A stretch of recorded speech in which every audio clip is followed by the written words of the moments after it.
來看這現代的家庭，其實爸母攏咧上班的是真濟，也毋過這囡仔的照顧也真做是生活的問題。有民間團體是呼籲政府愛來修訂性工法第19條，把這減工時扣薪水的制度改做是減工時免扣薪水，而且愛互厝鄰有6歲以下囡仔的爸母攏通好申請，才通互這個家長有時間來照顧囡仔，同時嘛來搶救台灣的生育率。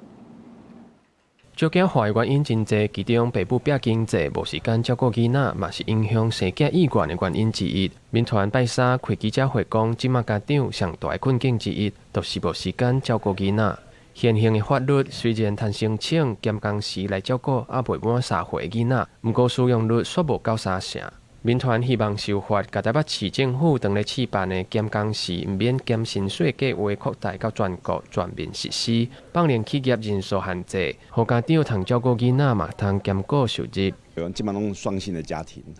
雙薪家庭的爸母吼，伊下班即馬標準就是5點下班，5點下班了有長些定來愛擱加班，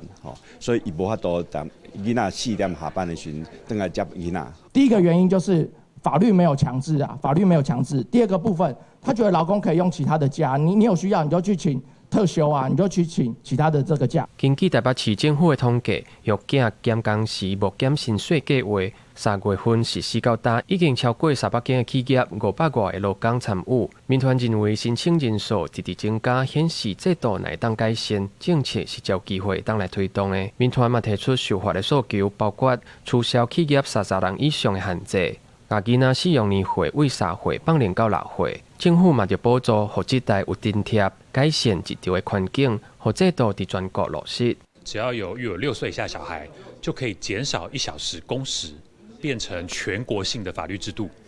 那而且家長申請減少1小時工時的話，希望政府可以有薪資的補貼，那讓家長更有動機去申請。民團希望政府改善育囝支持制度，減輕家長時間無夠用的壓力。互爸母有時間陪囡仔，嘛免煩惱收入的問題，才通提懸生囝意願。記者吳正陽、王志剛台北報道。